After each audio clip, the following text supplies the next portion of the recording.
আজ 14 নভেম্বর বৃহস্পতিবার থেকে শুরু হলো মাদারীপুরের শিবচর পৌরসভা ঐতিহ্যবাহী জামিয়া মোহাম্মদিয়া শামসুল উলুম কওমি মাদ্রাসায় 2 দিনব্যাপী 37তম বার্ষিক ওয়াজ মাহফিল। আমাদের শিবচর প্রতিনিধি মোহাম্মদ সাইফুল ইসলাম আকাশ জানান, আজ বাদ আসর থেকে শিবচর জামিয়া মোহাম্মদিয়া শামসুল উলুম কওমি মাদ্রাসার উদ্যোগে শিবচর নন্দকুমার মডেল ইনস্টিটিউশন মাঠ প্রাঙ্গণে 2 দিনব্যাপী 37তম বার্ষিক ওয়াজ মাহফিল অনুষ্ঠিত হয়। আজ বাদ আসর শিবচর কওমি মাদ্রাসার শাইখুল হাদিস হজরত মাওলানা ফারুক হুসাইন উদ্বোধনী বয়ানের মধ্য দিয়ে মাহফিলের কার্যক্রম শুরু হয়ে চলবে গভীর রজনী পর্যন্ত। মাহফিলের প্রথম দিনে মুসল্লিদের ছিল উপচে পড়া ভিড়। মাগরিবের নামাজের পর থেকে ধারাবাহিকভাবে বয়ান চলতে থাকে।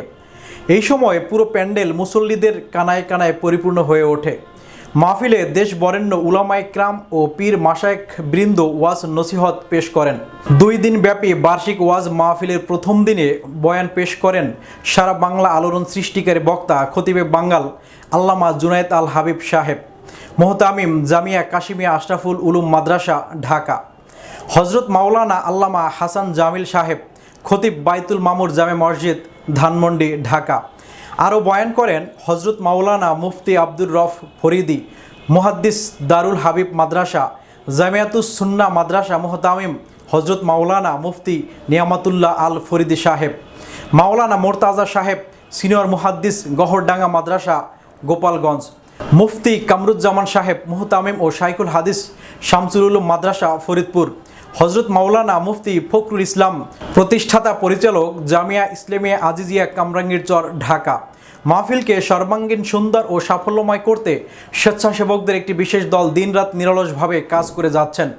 মাহফিল সভাপতিত্ব করেন শিবচর ওলামা ঐক্য পরিষদের সভাপতি জামিয়া মোহাম্মদিয়া শামসুল উলুম কওমি মাদ্রাসা মোহতামিম আলহাজ হজরত মাওলানা আকরাম হুসাইন সাহেব।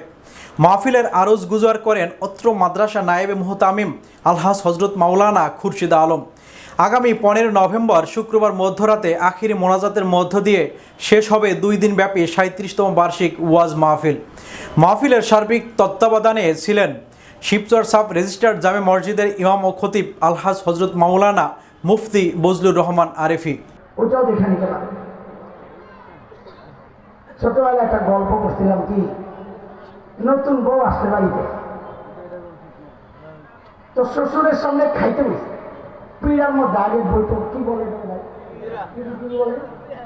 পিড়ির মধ্যে বসে খাইতে। আগেকার দিনে মানুষের পিড়িতে বইতো না খাইতে, মনে নাই? তো টিনের প্লেটের মধ্যে বসে খাইতে, এর মধ্যে হঠাৎ করে বউয়ের বাইরে ছুটছে। মনে করে জীবনে তো বের হয় নাই, যে সবার আছে হাসার কি আছে। যদি বলে একজনে পেশাব করতে গেছে নাকি হাসির জিনিস, তো বায়ু ছুটছে না হাসির জিনিস।